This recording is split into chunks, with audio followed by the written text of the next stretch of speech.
Has Ron gone to bed? Not yet, no.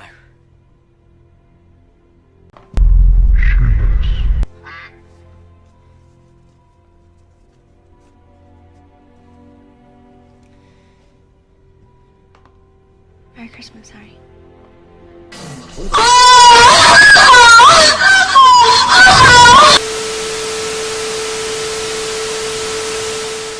Poor movie adaptations of books are not something new. This year even, the Artemis Fowl movie released on Disney+, and it was a massive disappointment for general audience members compelled to see the execution of it, and even more severe letdown for fans familiar with the original source material. However, mediocre reincarnations of popular book series had been rather dormant since the late 2000s to early 2010s, with the possible exception to that line of thinking being the Maze Runner series that stretched from 2014 to 2018. Nonetheless, the period of time listed above saw a healthy amount of pre-existing franchises being given to the worst Christmas present imaginable. Not a lump of coal, but a shitty movie adaptation retconned many aspects of the original and beloved source material. This list of franchises on Sansa's scenario list include Avatar: The Last Airbender, Percy Jackson, and Harry Potter. Now I know what you may be thinking. The Harry Potter franchise is beloved by masses of cringe-ass fans asking what house a person's in. How is it possible that they swoon over a horrible movie series? What I meant by my previous claim is that while the Harry Potter films are deservingly praised, there are still those outliers that unfortunately linger in numerous franchises. For Harry Potter, there are two possible films with poor writing and instruction, and they are the Goblet of Fire adaptation and the movie that we'll be discussing today, The Half-Blood Prince. With the story provided by the novel version, it is quite unusual with what the sixth installment in the movie counterpart was chosen to be. For convenience sake, this video will be categorized into 3 separate chapters, like book chapters, but instead transformed into a video essay on YouTube. These 3 chapters are as follows: the tone of the film's characters, and lastly, the random inclusions in the film that all contributed to making the story feel lost in translation.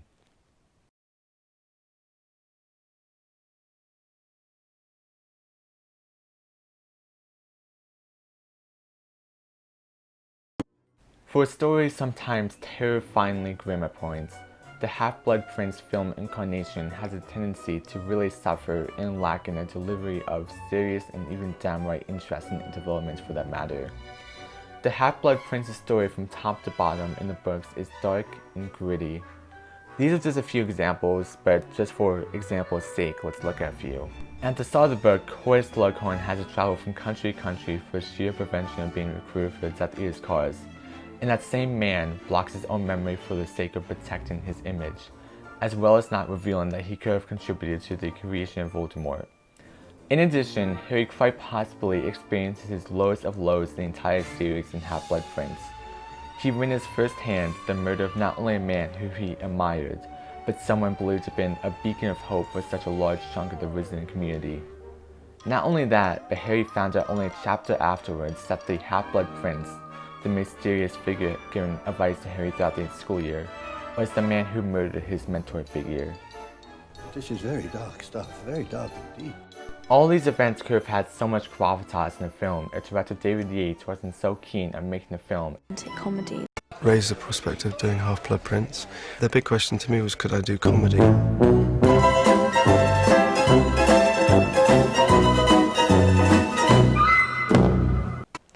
Sure, romance is incorporated into Half-Blood Prince, but its underlying plot uses to display the character's faults during such a pressing time in the series, where character flaws should not be newly found, especially when they stem from issues that are so trivial in the grand scheme of things. Instead, David Yates makes a romantic comedy when this installment in the series is meant to be a tragedy. The character's romantic predicaments are only mentioned in 5 out of 30 of the Half-Blood Prince's chapters, and the film adaptation is dominated by awkward interactions between characters, or dialogue used inherently for laughs. There can be humor thrown into the mix, but it should be used more sparingly in order to prevent it from becoming overwhelming. The most beautiful moments from the film are when it's being taken seriously, but those scenes are unfortunately during the end, when David Yates was already able to satiate his weird fetish for inserting needless humor into his veins. Sometimes it's not the destination that matters, but rather the journey. And if the journey is an overbearing love angle with shitty dialogue and equally shitty interactions between characters, then the destination feels so pointless.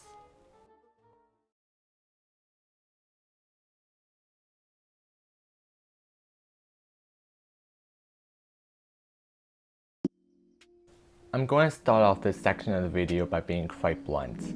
I hate the execution of so many of the characters in this film. They're either unbelievably bland and frail portrayals to their book counterparts, unbelievably sloppy, or unbelievably underutilized. Let's begin then by discussing Bonnie Wright's depiction of Ginny Weasley, because you can easily be sorted into all three of these categories. Where do I even begin with movie Ginny? More important of a question, perhaps, is what to discuss about movie Ginny. In the books, Ginny is such a potent character, and develops and evolves so drastic from a point we're introduced to her to the point where the sixth book concludes. She starts off as a timid little girl, completely afraid to talk in front of the famous Harry Potter because of how infatuated she was of him, and later gets rescued by the boy who she's fantasized about for the past 2 years. As the series progresses, so does her character. Ginny is no longer a scared little girl idolizing Harry from a distance, but now has morphed into her own character, becoming exceptionally confident, popular, and idolized by several of her peers. Rather than letting this power get to her head, she instead befriends outcasts like Luna and defends her whenever need be. Instead of flaunting the fact that so many people are attracted to her, she snaps her brothers because it's not in her nature to brag. Ginny cares about being herself in a family where she is the youngest of an overwhelming family comprising 9 members, including herself. It's not in her character to gloat about her success because she lives such a modest lifestyle, and it's not in her nature either to be shunned of opportunities. Ginny plays both the seeker and chaser positions of Gryffindor's Quidditch team. She leads the DA once Harry embarks on his adventure to destroy all the Horcruxes, and she voluntarily joins Harry and the gang in the Battle of the Prophecy Room. She has so much substance in the book, so much love for a side character for someone meant to act as their love interest. Now let's look at movie Ginny. Movie Ginny literally throws all the confidence, all the attention to the character out of the window and makes her a shell of what she's meant to be portrayed as. I can't think of any adjective synonymous with how Ginny acts in the films because she's so uninteresting. All she does is act unnecessarily awkward in front of Harry, even when she's dating someone in the films, and stands in the background of every scene when she's not interacting with someone. There's the briefest glimmer of book Ginny captured in Half-Blood Prince when she shouts to the Quidditch team, but that's the best we got. Movie Ginny removes any compelling qualities that were showcased in the books from a character, and makes her a frail shell of what she's meant to be. A strong, confident female side character who doesn't waste an opportunity to be the best person she can be, even more specifically, the best friend she can be. With movie Ginny, we don't get to see her character shine, nor her true motives. Despite already having a boyfriend, why does she lay eyes on Harry so spontaneously? Maybe even adding to see is the execution of movie Ron. His character does not bother me as much because he actually has flavor. In fact, I was going to make an entire video dedicated to movie Ginny, but it still annoys me nonetheless. All he ever does in Half-Blood Prince is act as a global idiot who can't stop eating, or as an infatuated idiot who is used for comic relief.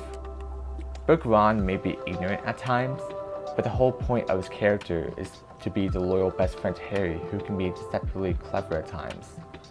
In fact, the movie Hermione steals a bunch of Book Ron's lines so that director David Yates can continue the thread of Harry and Hermione's relationship and make her appear as the courageous one. While it adds depth for Hermione's character, it tarnishes Ron's character at the same time. And that's a notably negative thing since Ron is meant to be the loyal sidekick who would risk his life at the expense of Harry's survival. Also, 2 noteworthy relationships that are both neglected and portrayed as overtly superficial, and those are the couples of Tonks and Remus and Fleur and Bill. Fleur and Bill's relationship especially was omitted, a shame because it ultimately gave Fleur more substance than just a shallow pretty girl in the books. After Bill Weasley was mauled by Fenrir Greyback, Fleur vowed to his family that she still loves him, no matter his appearance, hesitantly bonding her and Molly following the previous bickerings early in the book.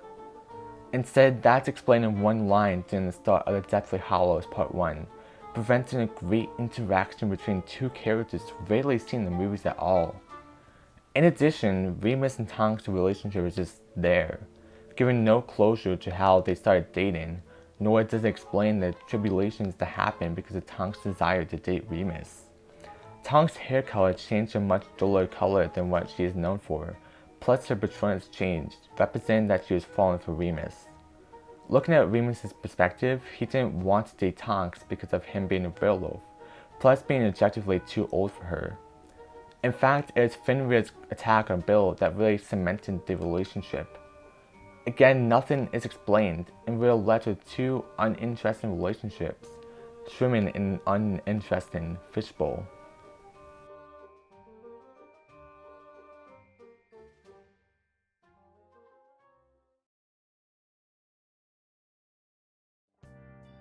David Yates is not only a master of insert and needless comedy, but also a professional in including scenes go absolutely nowhere.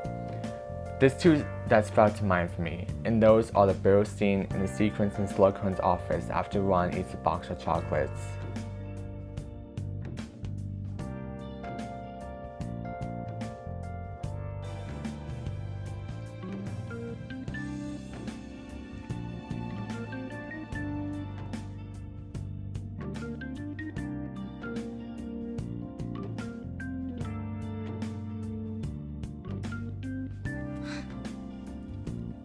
Don't you trust me?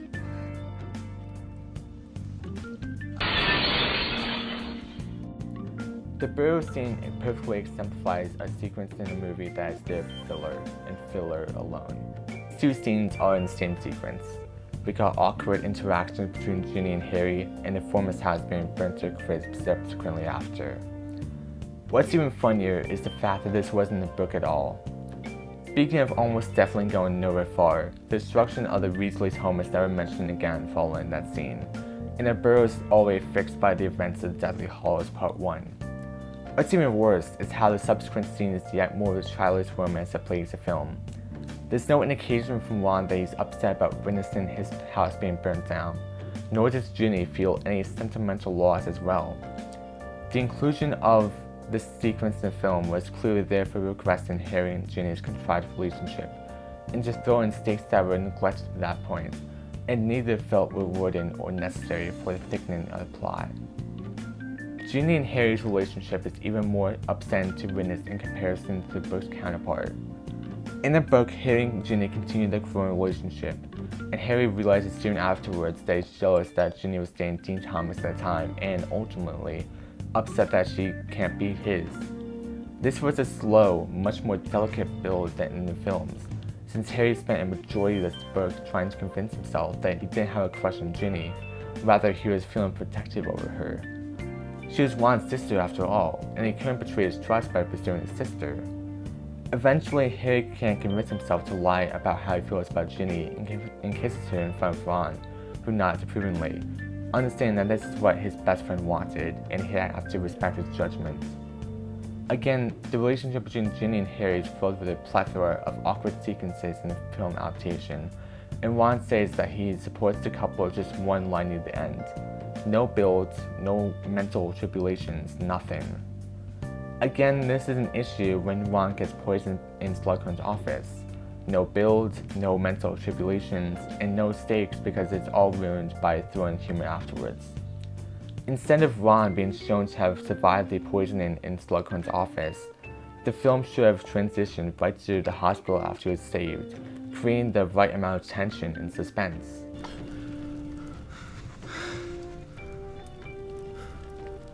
These girls, they're gonna kill me. This scene is ruined further by even more thrown romance. Does every scene really have to be complemented poorly with fun romance? I mean, this scene did end a terrible relationship between Ron and Lavender, but I think Lavender seeing Ron talk to Hermione again would have been enough of a reason for the relationship to end. I digress, this was yet another scene tampered with shitty romance and shitty comedy.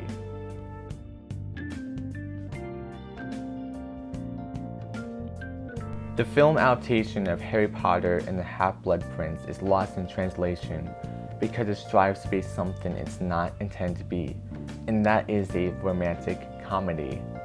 Inexpensive DVD's persistence to make a film that wasn't supposed to act out the way it was.